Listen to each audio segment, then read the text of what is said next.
Hey everyone, welcome to Beyond the Gates. I'm Alessio, and I'm so excited to have you here. If you love Beyond the Gates, then you're in the right place.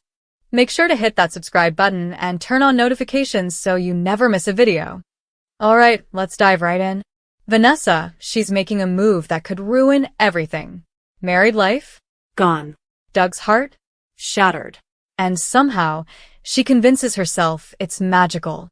Meanwhile, Doug's spiraling at the blackjack table, winning big, losing bigger, and a crooked cop just might be waiting to end it all.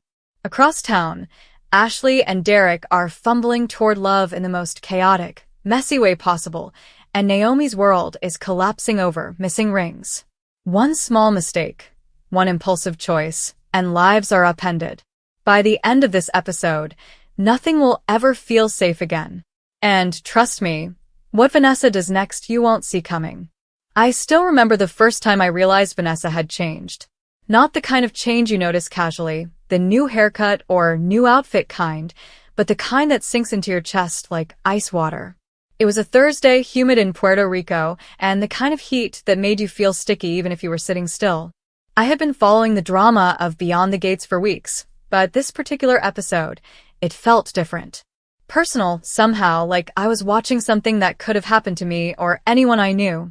Vanessa had that look in her eyes, the one that tells you she's already convinced herself of something she shouldn't be. Magical, she called it. The magic was her being with Joey, far from the life she was supposed to lead. Married life? Forget it. Responsibility? Don't even mention it. She was untethered in the most dangerous way, and yet, there was a fragile hesitancy beneath it, a whisper that maybe she knew just how much she was risking. Joey, of course, played his part perfectly. The kind of man who could make you believe that the world had narrowed down to just him and you, leaving everything else, the chaos, the guilt, the life you left behind, somehow irrelevant. And Vanessa? She was starting to believe him. But then came the wedding ring moment.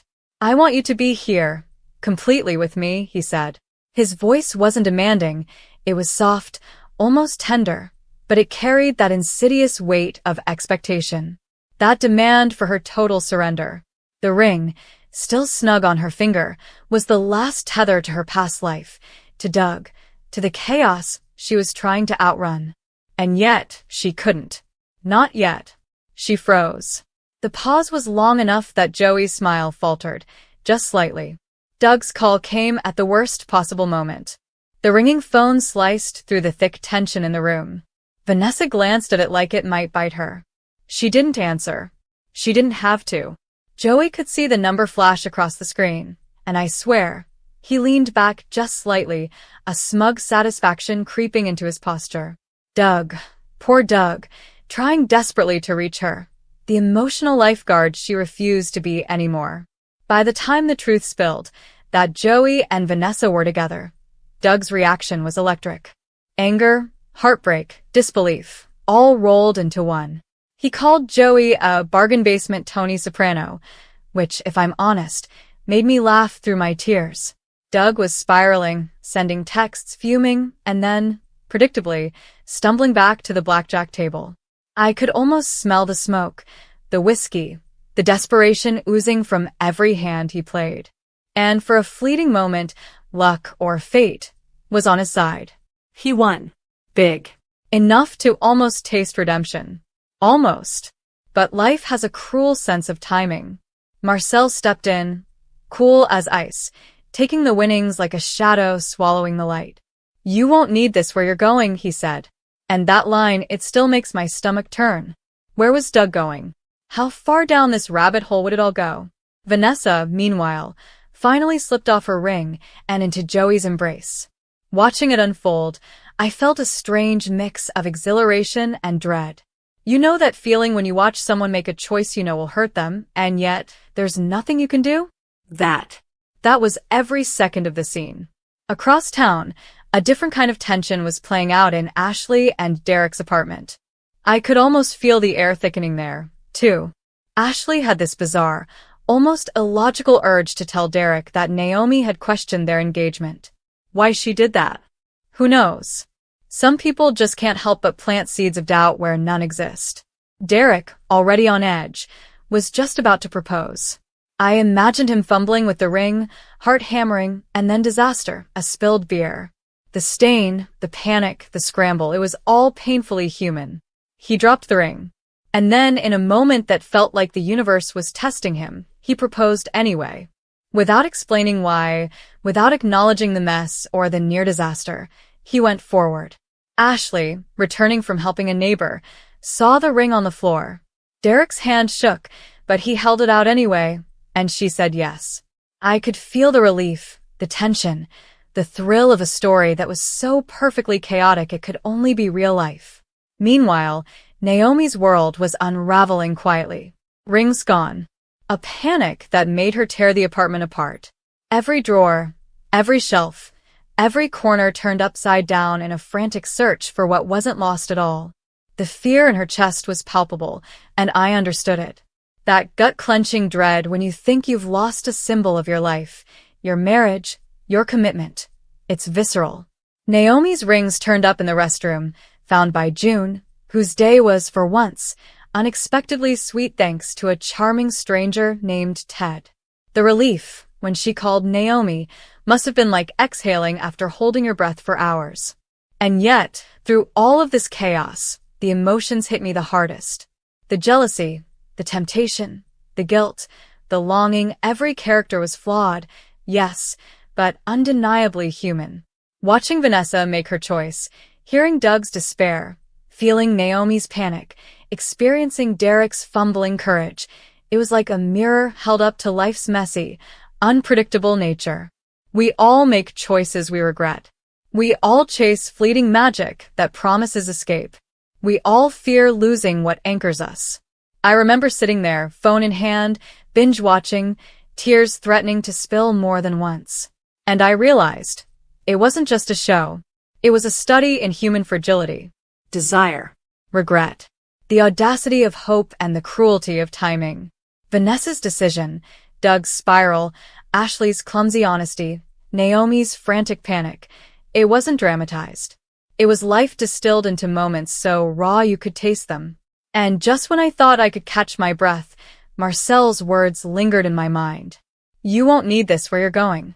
A crooked cop, a pile of cash, and the insinuation of danger. What kind of future awaited Doug? My stomach twisted thinking about it. Life doesn't pause for reflection, doesn't give you the chance to undo mistakes neatly. It's chaotic, jagged, and unforgiving. And Beyond the Gates captured that perfectly. I leaned back, feeling drained but electrified, like I'd just witnessed something true. Something terrifyingly, heartbreakingly true.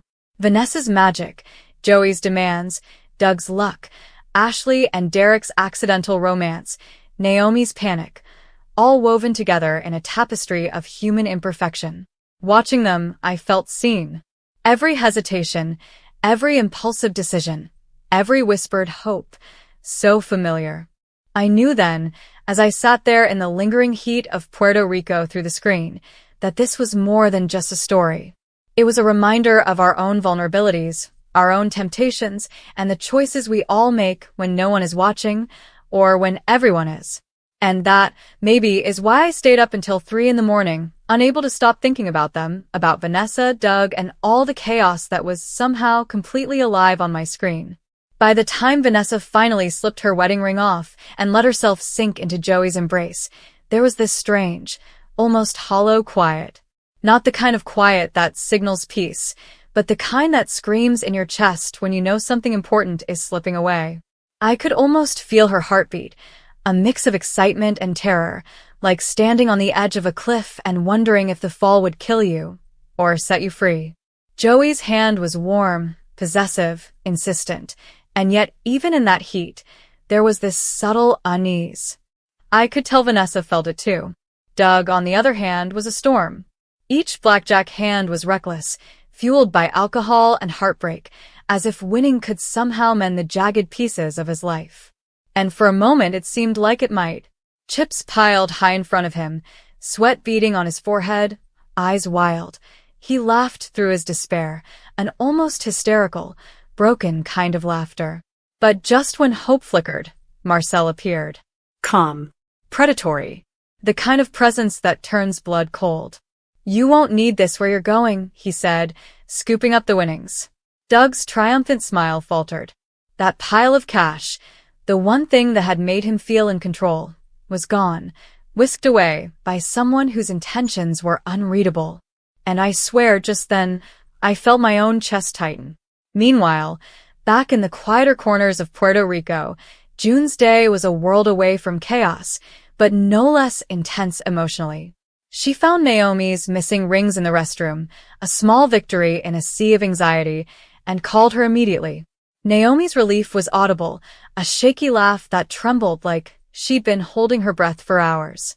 And yet, even as she recovered, there was this lingering tension. It wasn't just about lost rings. It was about fear that life could spiral out of control without warning. That even the strongest anchor could slip from your grasp in a single careless moment. Ashley and Derek's story, as chaotic as it seemed, had this strangely tender rhythm. Derek's near fumble with the ring, spilling beer, scrambling to hide it, and then proposing anyway. There was a raw authenticity there that made my heart ache. He wasn't perfect. She wasn't perfect. But that imperfection, the clumsy courage, the nervous excitement, the willingness to move forward even when everything seemed uncertain, that's life. That's love in its messy, unpredictable form. Watching that, I could almost forgive Vanessa, too. Almost. Because Vanessa's choices were terrifying, but they were human. Joey's seductive promises, the thrill of escape, the temptation to feel alive, again in ways she hadn't for years, it was all too real. I remember the nights I had made similar choices, the ones that felt exhilarating in the moment but left me hollow the next morning. She wasn't evil. She was desperate. She wanted to feel magic, to reclaim a spark that marriage and routine had dulled. And yet, that decision, the one to leave Doug emotionally stranded, was devastating. Doug's spiral, juxtaposed with Vanessa's surrender to Joey, created this unbearable tension that I couldn't look away from. Each call he made, each attempt to reach her, felt futile, heartbreaking. And when he found the strength to win at Blackjack, only to lose it to Marcel, it felt like the universe itself was mocking him. I wanted to scream at the screen.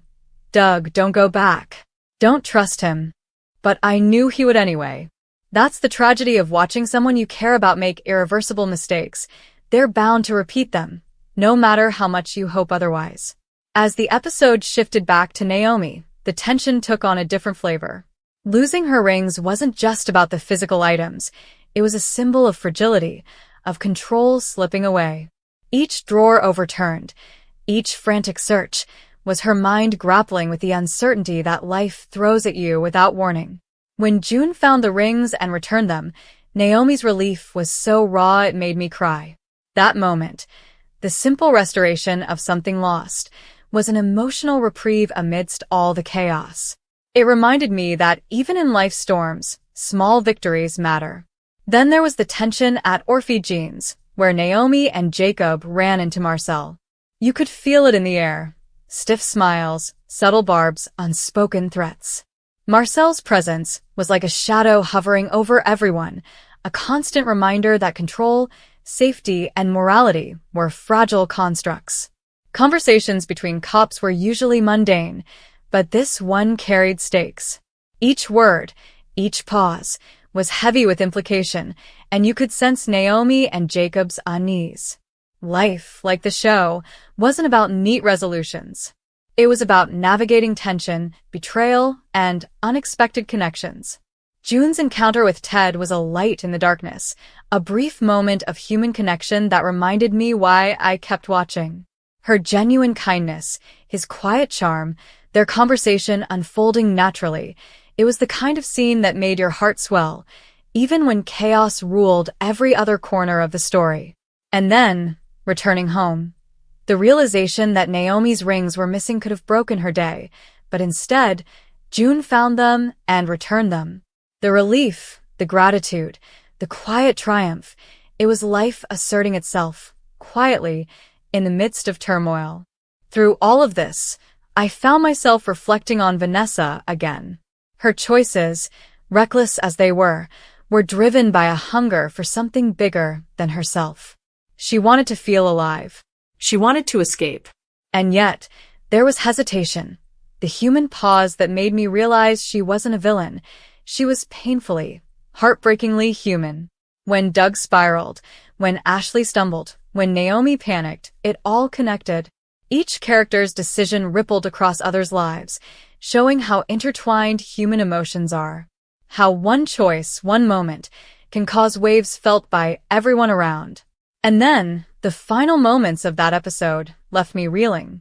Doug, drunk and disoriented, had lost everything: his winnings, his emotional anchor, his control, while Vanessa lay with Joey, trying to convince herself it was magic.